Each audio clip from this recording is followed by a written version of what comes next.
Hello and welcome to this video, which is about how to help your fellow Americans living abroad register to vote and request their ballots at in-person voter registration events. If you're interested in doing those events, then this video is for you. So, one of the first important things to remember is, when do we do this? Well, wait until January. I have good news. Today is January 3rd, so you do not have to wait anymore. It is time to get going and get your fellow Americans to register to vote and request their ballots for this election year. I'm hoping that lots and lots and lots of Americans living abroad vote in the 2018 midterm elections. And if they're going to do so, they need to request their ballots. So some important dates. They can start registering to vote now. They can start requesting their ballots now because it is 2018. The primary season is starting very soon, so people who are interested in voting in primaries need to be requesting their ballots as soon as possible. The general election season is starting a bit later, so you have a bit more time if you're interested in voting in the general election only, but still, better request your ballot now. Because once it's done, it's requested, it's out of the way. You don't have to worry about any deadlines that might be rolling around in October or November. You're good to go.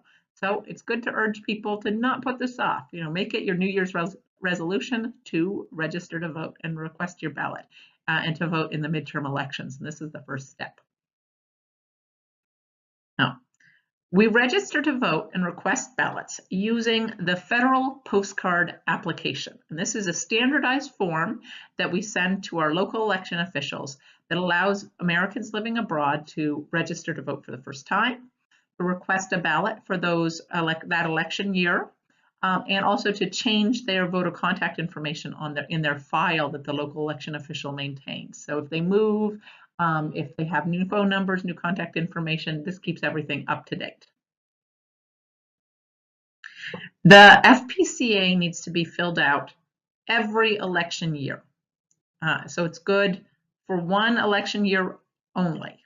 And it's good for all the elections that year, but it's only good for that year. And this is because of a federal law, the MOVE Act, that was enacted in 2009, that requires Americans living abroad to register and request their ballot each election year. So it's kind of a pain, and it's also kind of new. And states are not 100% uniform in how they respond to this law. So some Americans living abroad will tell you that they do not need to fill out an FPCA because they always get their ballots every year, no problem. And that might be true, but they are not valid registered voters if they don't request a ballot each election year because of the federal law. So if they don't fill out the FPCA, they're at risk of being removed from voter rolls or of having their ballot be invalidated because they were not a valid voter. So even if their state's going to send them a ballot anyway, they need to do this to protect their vote. So if anyone tells you that, no, I don't need to do that, push back and tell them, no, you do. It's federal law. And even if you're going to get your ballot anyway, it might be invalidated if you don't fill this out. So really, just take a moment, fill it out, send it to your local election official, and make sure that you maintain your voting rights. So what is our agenda today? We're going to talk about how to fill out the FPCA using votefromabroad.org and also using hard copies of the FPCA. We're going to talk about how to submit the FPCA by mail and by email. And then I'm going to cover some common questions and some common things to be aware of when we're helping Americans register to vote and request their ballot from abroad, especially decrypting voter type. This is something we get a lot of questions about when we're helping people register to vote. And I'm going to just explain a little bit more what the implications of the different types are. What are some common mistakes that people make when filling out the FPCAs that you should really remember so that you can try to make sure you avoid them and the voters you're helping avoid them too. And then what are some resources that we can draw on when we're filling out the FPCA or helping people fill out the FPCA. Okay, so now I'm going to talk about how to fill out the federal postcard application. There are two main ways to fill this out. We can use the website votefromabroad.org, which is our preferred method, but requires a lot in the way of resources. You need a computer, internet access, and a printer, and everything that goes with making those work.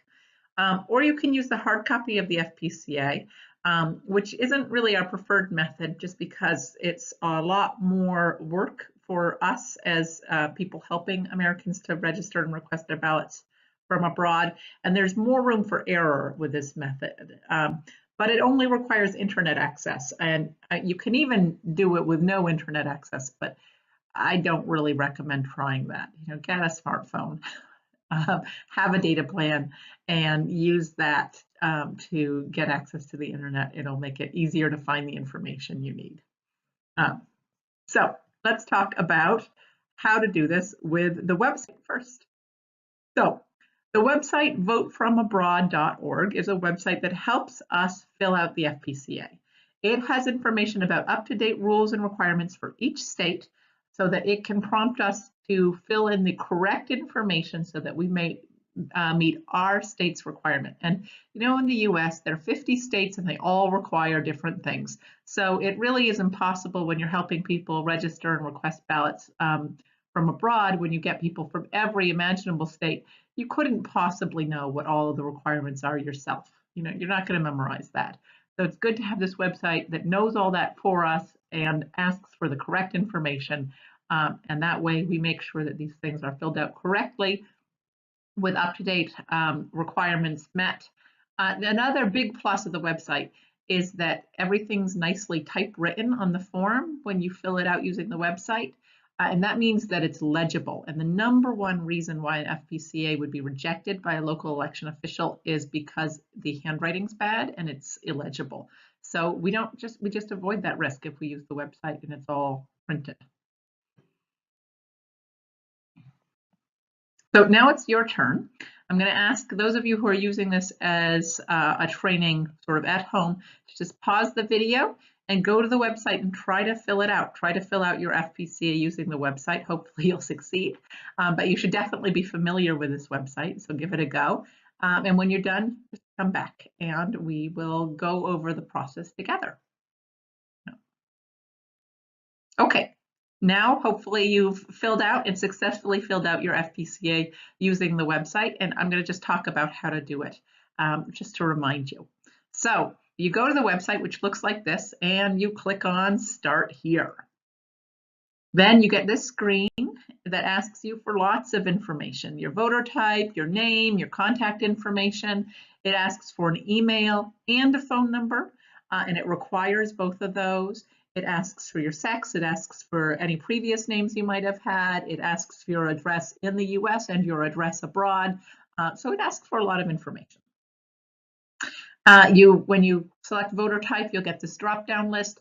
Most of the people we're helping are going to be one of the top two categories. So we're helping people who are either US citizens residing outside of the US indefinitely, and my return is not certain, or they're US citizens residing outside of the US temporarily and they intend to return. We don't normally help military voters because we're not on military bases, and there are people on military bases whose job it is to help them. So you fill that all out, and then you get to this screen, which asks you whether or not you want to make an account. Now, most of the time at in-person voter registration events, we have a whole bunch of people who don't want to spend ages doing this and aren't necessarily interested in creating an account now, even if they might think they want to do one later. So most of the time, people really want to choose the second option, continue without an account, rather than creating an account and setting up passwords and all of that at the event with us on our computers. Once they've done that, they're going to be asked for ID. Now, when you did this, chances are you were asked for either your state ID number or the last 4 digits of your Social Security number, because that is the ID requirement for most states. But it's not the ID requirement for all states, and I'm going to show you that right now because I made sure when I was doing this to pick a state that requires something a bit different. So here we are. This is what you see if you have a state that requires a full Social Security number. And this is actually for New Mexico, which is one of the states that requires a full Social Security number. And I just made sure to do sort of a fake form for New Mexico so that I could show you all what it looks like when you get something that's a little bit different on this form. So you get this drop-down list and you'll pick, I will provide a Social Security number or I am unable to provide the above listed types of IDs if that's the case, and then you're good to go. I've entered obviously a fake Social Security number here because, I wouldn't be sharing my real Social Security with the internet. And then once you've filled in your information, whatever it is, whether it's a full Social Security number, the last 4 digits, state ID number, whatever. Some states honestly don't require anything. Some states, once you put in your birth date, that's enough for them. So then I think maybe you just skip to this screen. I don't know. I'd have to check for that state. But once you've been prompted to give the correct ID information, come here and you get to pick which way you want to receive your ballot. Now, I personally go with the pre-selected email. I like receiving my ballot by email. It's quick, it's easy. I can print it out anywhere. I have access to a printer, so that's not a problem for me. Some people might prefer to receive their ballots by post, especially if they don't have access to a printer or can't print things easily. And some people just prefer dealing with the actual ballot, the way that they would see it if they went to the polls. And just like if you did an absentee voting in state with the ballot that you receive at home, you have for everything you need. Normally there's a double envelope, there's a thing you need to sign and put on, and it's all prepared for you, and you don't need scissors or tape or any of that you might need if you request your ballot by email. So you can choose your method. I don't think anyone ever wants their ballot faxed, but who knows? Maybe they'll want it faxed. And you can choose whether you want to receive all the ballots or whether you only want the one for November, the federal election. And then you're going to be asked a whole bunch of additional questions, which most of the time, first of all, none of these questions are required. And most of the time, the people that, at least the people I've helped, have absolutely no interest in answering these questions. Maybe people who use the website from at home are interested in this, but most of the people I help just aren't. So they can skip them. And they normally aren't that interested in getting mailing list alerts. But if they are, they can keep this clicked. And if they aren't, they should unclick. Oh, and then they'll be asked if they want to join Democrats Abroad. Again, this is one of the things that most of the time when we're helping people register to vote, they just aren't that interested in joining right now. They're interested in getting this ballot request done and in and voting and getting on with their lives. So they don't have to do this either. And then they've completed using the website and you get to this screen. So what are we doing now? We needed a whole bunch of information. Just to review, we needed to know their voter type, and I'm going to be talking about these voter types in detail later. They needed an email. Now, you do not need to have an email address to vote, but you do need to have an email address to use this website. So if you're helping somebody who doesn't have an email address, they can't use the website. So you're going to have to use paper FPCAs for that case. You need a phone number. Again, you don't need a phone number to vote, but you do need a phone number to use this website. So if you're helping someone who doesn't have a phone number, then they need to use a paper FPCA. You need a birth date. Everyone needs a birth date in order to request their ballots.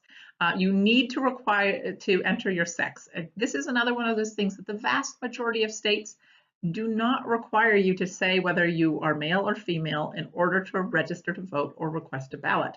But the website does. I don't know why. So yeah, if somebody does not want to answer that question or doesn't feel that they fall within those categories, offer them a paper FPCA and they can request their ballot that way. You need your last US address. This is something that people often will have trouble with, especially people who've lived abroad for a really long time or didn't live where they lived in the US for very long before they moved abroad. They might not remember the exact address. They might not remember the zip code. Zip codes especially are something that people have a tendency to forget. And so we often will end up helping people figure that out. If they don't remember their zip code, we can go on the internet with Google and everything and figure that out for them. Or they don't remember their county or their voting region. And that's some of the things that we can help them figure out. They need their current address abroad and the ID number that meets the exact state requirements. So most of the time, it's going to be the last 4 digits of your social security number or your state ID number, but it might be different than that. And there might be some other requirements depending on the state. Some states have really weird requirements. Like Puerto Rico, the territory of Puerto Rico requires mother and father's last names or first names or something really strange like that. And if you're helping somebody register to vote from Puerto Rico, the website will ask for the correct information. So that's good because it's a weird one. So are you done? If you answered no, you're correct. You need to download the form now. So the website helps fill out the form, but it doesn't send it to your local election official. You need to do that. So you need to download it. Then you need to verify the information on it. Are you given the correct contact information for your local election office?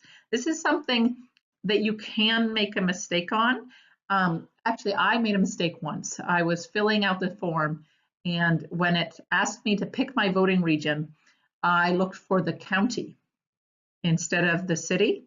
And it depends on the state. Some cities, the voting region is by county, some it's by cities, some it's even different than that.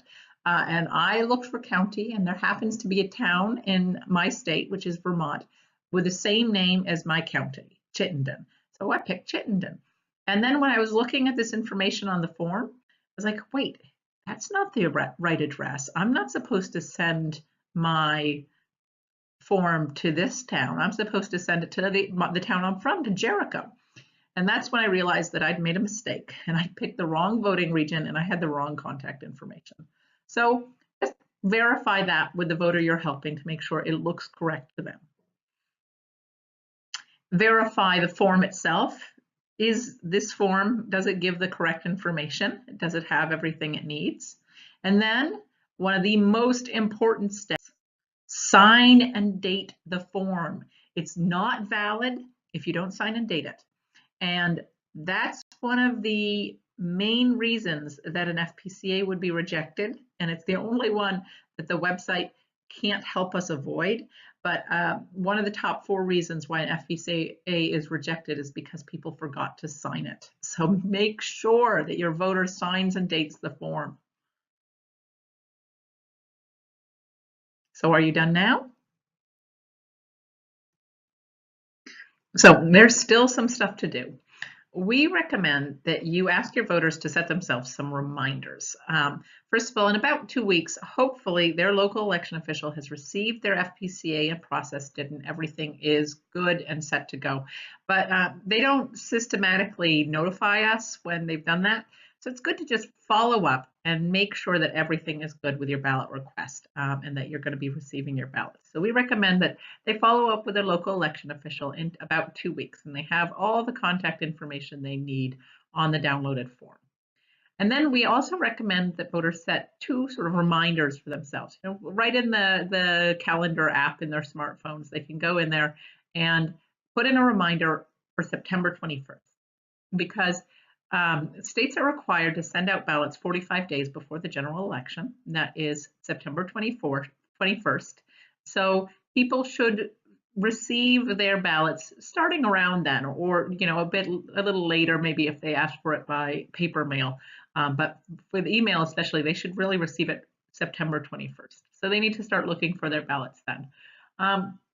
We also recommend that if people, for whatever reason, don't receive a ballot by October 8th, that they should vote using the federal write-in absentee ballot, because if you don't get a ballot, that's what you use to vote. is the federal write-in absentee ballot, and it's really important to vote. This is a really important election. So if people don't get their ballots, we recommend that they use the federal write-in absentee ballot starting around October 8th. So set some reminders, because obviously if you're requesting your ballot in January or February, chances are you're not going to remember these guidelines in September and October. So just if they stick it in their smartphones, it's there and they'll be reminded in a timely fashion. And that way they can ensure that they get their ballots and vote. The other thing we really need to do is ensure voter confidentiality. So you saw all of the really sensitive information that voters needed to provide to fill out the FPCA. Well, they downloaded that and printed it from your computer. So that means that that form is sitting on your computer and you need to delete it so that you don't have this form with all of this sensitive information sitting on your computer forever. So you delete that right away, preferably so the voter sees it and they know that you've done that. And you also need to return to votefromabroad.org and clear the voter information from the website. And I'm just going to show you how that works. So you go to the website and you'll receive this prompt: clear all data and start a new request, or no thanks, continue with the existing request. So you pick the first one, and that will just clear all the information that your voter entered so that the next voter starts with sort of a blank slate, a blank form. And this is really important just to establish confidence with your voters. And for the new voter, the next person who's coming, it's really off-putting if they go to this website and they see all of this really sensitive information from that last random person that you were helping. They think to themselves, well, if it's all here, the person who comes after me is going to see all this information too, and they don't want that. So establishing confidence from your voter really requires you to protect their data by clearing the website and erasing the form from your computer, deleting it from your computer. So make sure to do that. And then your FPCA is ready for submission. We're going to talk about how to submit it in the next part of this presentation. But before that, I just want to review some of the material needs for voting, registering people to vote using the website, and also how to fill out the hard copies of the FPCA, because it's not always practical to use the website. So what did we need? We needed a lot. And this is why it's not always practical to use the website. We needed computers and printers and printer paper. We needed electrical cords and working outlets. We needed Wi-Fi. One thing, if you don't have Wi-Fi wherever you're doing an event, one thing a lot of people do is use hotspots. So if you or another volunteer who's working with you has a smartphone with an unlimited data plan, they can set up a wireless hotspot and have the computers connect to that so that we can get access to all the information we need that way. So that's a really good option if you don't have Wi-Fi access. Then you need tables and chairs. You need envelopes because we want people to mail these forms. I mean, I don't consider my job done until I am pretty confident that that form is in the mail. So that means that I want to have everything my voter needs to mail their form right there, including envelopes and stamps and directions to the nearest post box. And I'm going to talk about how to get all of that information. You're going to need pens. They have to sign these forms. Some people might have to fill out hard forms because they don't know or don't have all the information needed for the website, or they're not comfortable with it for whatever reason. And you need those pens to be blue and black only. So please throw away all your pens that are green or pink or purple or whatever color other than blue and black, and only keep the blue and black ones, because you need blue and black pens for the FPCA. And some people are really sticklers for the rules. So just make sure you've got the right colors. You need money for making change, because we like to sell people stamps so that they can mail their FPCA right away. And not everyone has exact change for stamps, so have some money to make change for them. You need hard copies of the FPCA for the people who aren't going to use the website for whatever reason. And then it's a good idea to have votefromabroad.org cards that you can hand out to people. Some people might just really not have the time, or they just don't want to take the time right now to do this. And you can at least give them a card, and hopefully they'll do it later. I don't know if I don't have a lot of confidence in that, but it's certainly better than nothing. You'll also get sometimes people who have American friends or family that they want to urge to register to vote and request their ballots.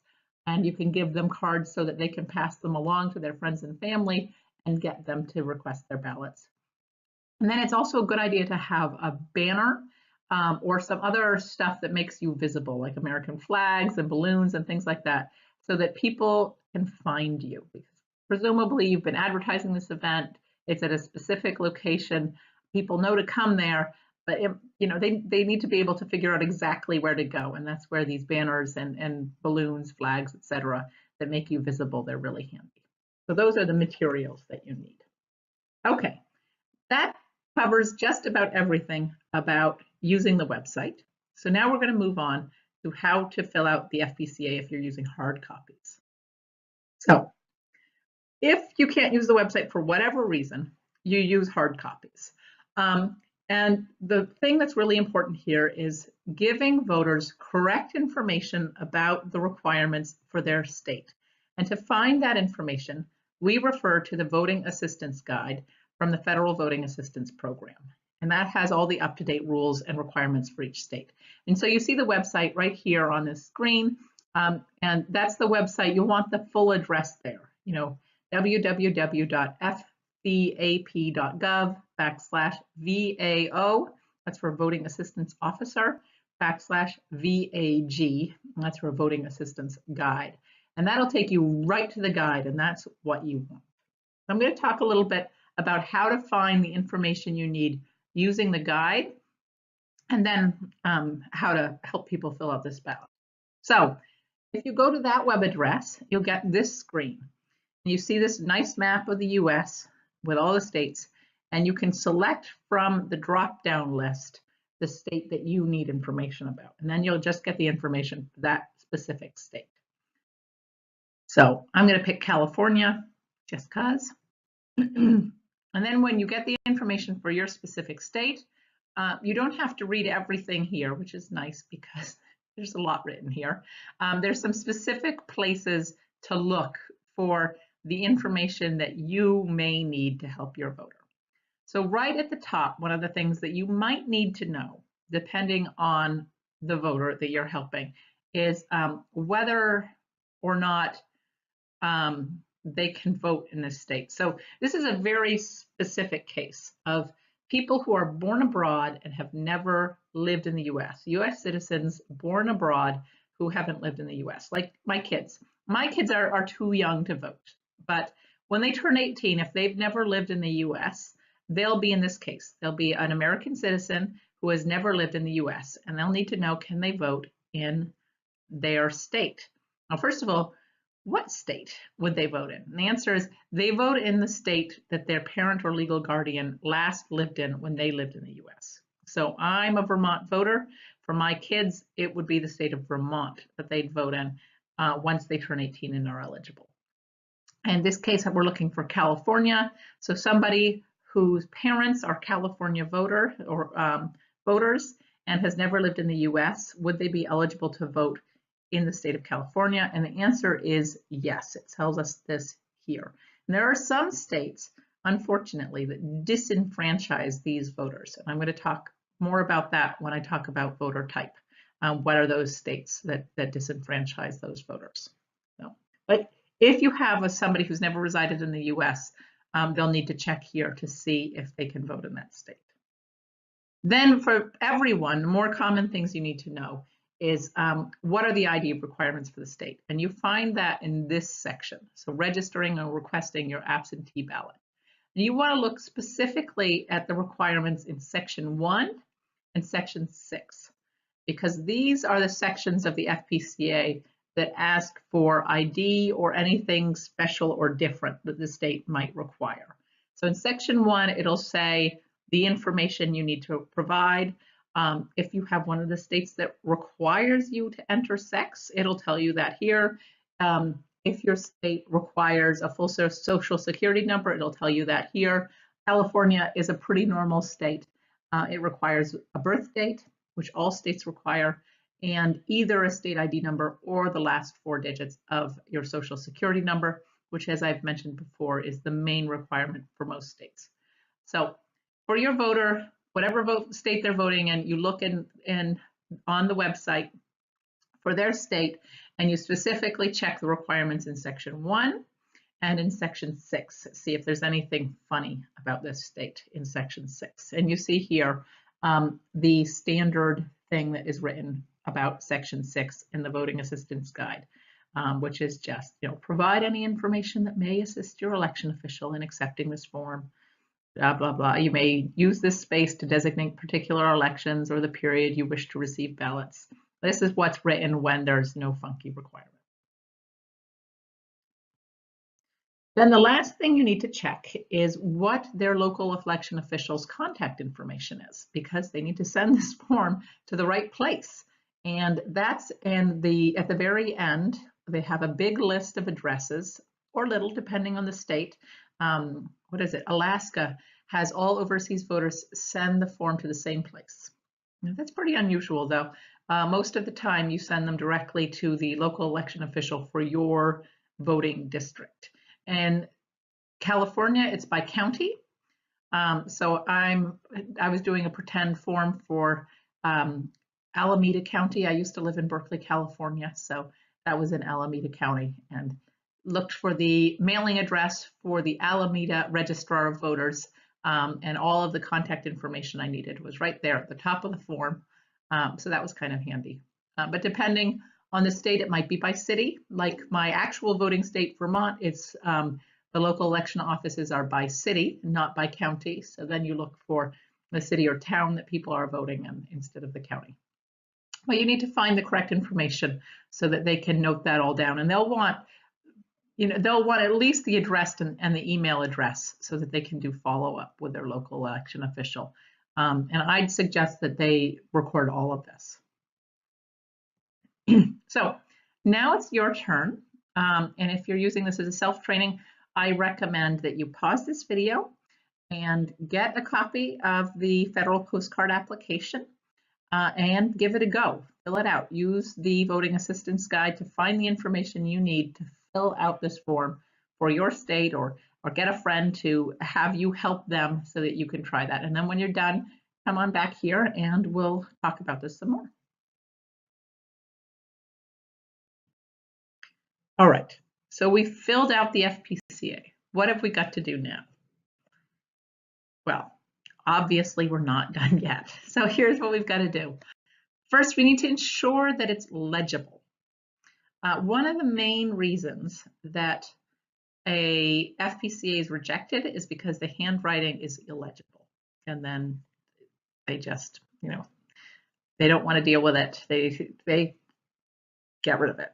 So you want to make sure, if people are using hard copies of the FPCA, you want to really urge your voter to write as legibly as possible. And if they can't write legibly, maybe you need to fill it out for them. Be their secretary, fill it out for them so that it's nice and legible. And I personally recommend using capital letters to help ensure legibility. And then, make sure to urge them to write legibly, and check to see if you think it's legible too once they're done. Then you need to verify that the state requirements are met. So we checked what they are. Just make sure that they are done correctly. One thing to look for too is the birth date. Remember, this is a US form, so it's month, day, year. It says right there, but a lot of times if you're living in a place where it's day, month, year, you get really used to filling out forms that way. So double check that they've filled out the birth date correctly as well. And then verify that they have signed and dated the forms, because as I mentioned before, if it isn't signed and dated, it's not valid. So they need to do that. So you've verified all of that. Are you done? Well, as with using the website, we do want to give our voters some reminders. First, they should make note of their local election official's contact information, because they don't have the printout from the website.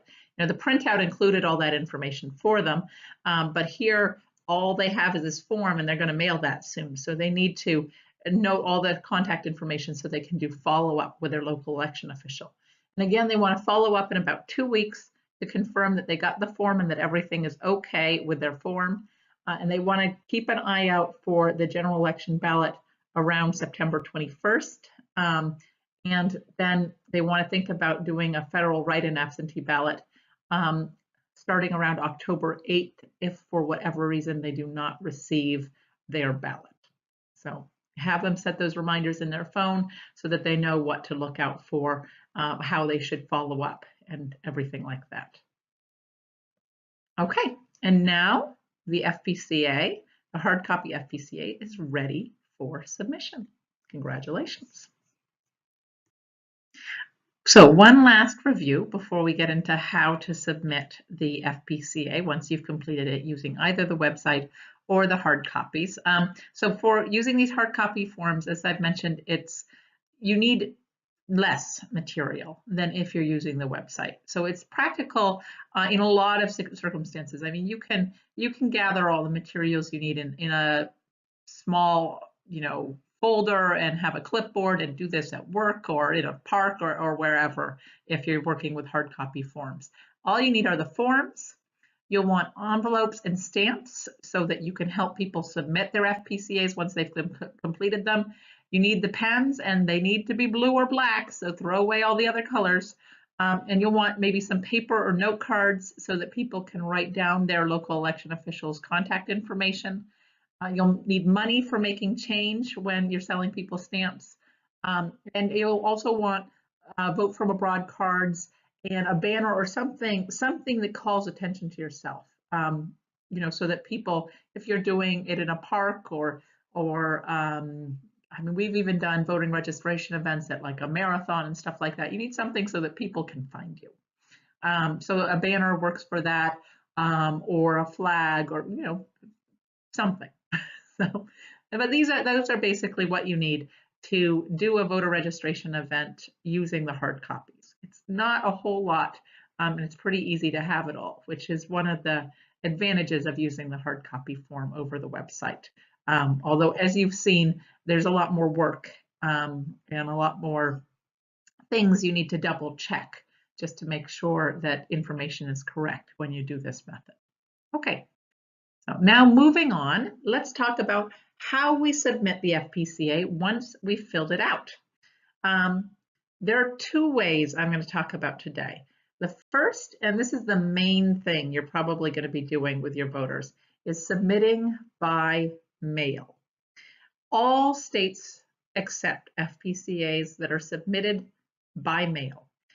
So this is kind of our preferred method. You don't have to double check any rules about submission to make sure that you can submit by mail. And you should have stamps and envelopes at your event so that you can help people mail it off that way. We've got everything we need for this method. The other way that most states allow is by email. And we can do this. It's a bit tricky. The thing is that you remember the voter confidentiality issues that we had with downloading the form? Well, even if you have a scanner, do you really want to deal with the voter confidentiality issues of emailing the form using your computer? You'd scan it, then you'd have the email, and you send emails, how are you going to get rid of that? And then the other issue that I would have a concern about is, are people signing into their email account using your computer? Because that's not something they're likely to want to do, and it's somewhat complicated. So basically, I don't recommend having people email the form from your computer. So if people want to email the form, then they need to have a way of doing it with what they have with them. And if they have a smartphone with a document scanning app, then they can do that. So if they have a document scanning app on their smartphone, they can scan the FPCA and email it from their email account on their smartphone, and that's good. Then they can email it. But they have to have the ability to do that because we don't want to deal with all of the issues and confusion that could arise from doing it from our computers. Or at least I don't. So I'm going to talk about how to mail them using the mail. And my example here is specifically for Switzerland because I am a member of Democrats Abroad Switzerland, and that's where I do these events. So if we're going to submit forms by mail, we need to give people an envelope. We need to help them address it with the correct address. We need to sell them a stamp. Now, we are not allowed, it's against the law, to give people gifts to register to vote.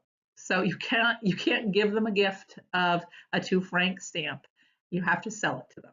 So you sell them a stamp, and you want to make sure you have stamps. And as I've mentioned before, you want to make sure you have change. So if people don't have 2 francs, you can make change for them when selling them your stamp. And you also want to direct them to the nearest post box so that basically make it as easy as possible for them to get this in the mail. And as with the stamp, it's also against the law for us to mail it. So we can't mail it ourselves, but we can make it really easy for them to find a post box that they can put their envelope. So we talked about how to find the local election official's address on the voting assistance guide. And just as a reminder, here you see they have the list of local election officials offices by county or city or whatever, and you have to find the correct information on the voting assistance guide, or you're looking for the address that's on page 1 of the form that you downloaded if you used the website votefromabroad.org. So find that address. Find the nearest post box. Now, if you're not in Switzerland, I don't know how you find the nearest post box. I don't know if you're going to have to go and scout out your location ahead of time to figure out where they are, or if your country's post office has a really great website like Switzerland's does that can help you find them. But if you are in Switzerland, I'm going to show you how to find the nearest post box using the Post's website, which is even in English. So you go to the website and you click on sending mail because that's what we want to do. And then it's going to have all this stuff, and you go over way over here to the right, and you find the section locations and opening hours, and you click there, and it's going to give you a whole bunch of different kinds of things that you could be looking for, and you're looking for either post offices or letter boxes. So just click on those two, and then you see at the top it asks for a zip code or a place. Well, enter the address for your event right up there. See, here's the address for a location we often use for events in Basel, where I'm active. And if you enter that address and click on search, it will tell you where the nearest post box is. So you see the circle tells me exactly where it is, and you see the map. The map shows where all of the post offices and post boxes are near me. So that's really convenient. I mean, I still recommend once you've figured out where that post box is to go and look and even like go to it, figure out where it is, and then figure out the best route to take from your event to that post box. If you have enough people, it's even good to sort of guide people to the post box. But it's really nice that you don't have to just go to your location and start searching randomly around the streets until you find a post box. So you can use the website to find them. So I think that's super cool. Okay, as a reminder, we can sell people stamps, but we can't give them away. And we can direct people to the nearest post box, but we cannot mail the FPCAs for them. They have to do that themselves. So just remember that. And once it's signed and sealed and stuck in the mail, you're done. I really pat yourself on the back. Congratulations, you just helped somebody register to vote and request their ballot. And hopefully they will do the follow-up and vote, but at least they're going to get what they need to do that. Good job. Okay, so what about email? Now, as I mentioned, most states accept FPCAs by email, but there are some exceptions. So Alabama, Arkansas, Connecticut, Rhode Island, and Wyoming, sort of, don't request emails. And all of this information is also found in the voting assistance guide that you use to find state requirements. They'll also tell you this. And there are others that don't accept email for newly registered voters. So somebody who's registering to vote for the first time in that state has to mail it in. And those are for Florida, Idaho, Maryland, Oregon, South Dakota, Wisconsin, and California. They have to mail it if it's their first time voting in that state. So otherwise you can use email. And what you need for that is, first you need to confirm that they can, and then they have to scan and email the FPCAs themselves using their smartphones. So they need a smartphone with a scanning app. And then once they've done that, great, it's delivered. That's fantastic. Well done. Pat yourself on the back. We're good to go. Okay, so that covers how to fill out the FPCA and how to submit it using either mail, which is the method you will most likely be using in most cases, or email, which might be possible for some voters. So now I want to just talk about a few sort of common problems or common questions. And one of the most common questions we get is about voter type. You know, people, they see the voter type and they're kind of like, what do I put here? And they have to decide themselves, but we can tell them what the implications of different choices are. So I'm going to first talk about the difference between people whose return is not certain and people who intend to return. Now, if people select, I am a United States citizen residing outside of the US temporarily and I intend to return, then they're going to be eligible to vote a full ballot in all states. If their return is uncertain, they might not be eligible to vote a full ballot in all states. Of course, some states limit voters whose return is uncertain to federal ballots only. So that's something that they need to consider. But voters have to decide. We could just educate. Okay, the other thing I wanted to talk about is this case of voters who have never lived in the United States. Now, most states, thankfully, allow these voters to vote. They don't disenfranchise them. But shamefully, 14 states disenfranchise voters who have never lived, or US citizens who have never lived in the US. And so these are the 14 states that do that. Shame on them. And if you are helping a voter in this case and they're from this state, it's something you should make them aware of. And, you know, there are efforts to try to change this. The DA, Democrats Abroad, engages in lobbying efforts to try to change these voting rules. This list used to be longer. Hopefully it'll get shorter in the coming years, but for 2018, these are still the 14 states that don't allow these US citizens to vote. So another thing we should remember are what are the most common reasons that an FPCA would be rejected by a local election official. As I've mentioned, the #1 reason why an FPCA is rejected is because the handwriting is illegible.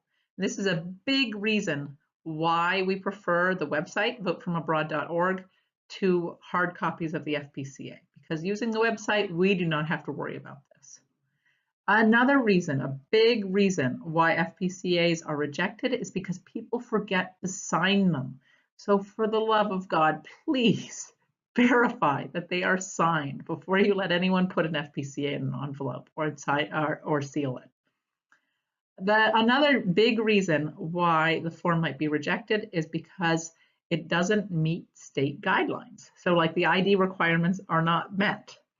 And this is one of the reasons also that we prefer the website, because the website helps ensure that we do meet those requirements. So, you know, that's handy. And it's also a reason why if people are doing hard copies of the FPCA, we have to be really careful that we're giving them the right advice about what information they need to provide to their state in order to request their ballot. And then another reason why they would be rejected is because they come after deadlines. And this is just a reason, get people to send these out as soon as possible so that there's no, I mean, you know, if you're sending these out in January and February, you do not have anything to worry about. You're before the deadlines for the general election. But if you're doing events and it's, you know, October already, you're going to have to start worrying about what the state deadlines are and trying to get these things submitted before those deadlines. So my main advice is get as much of this done as possible before deadlines are a worry.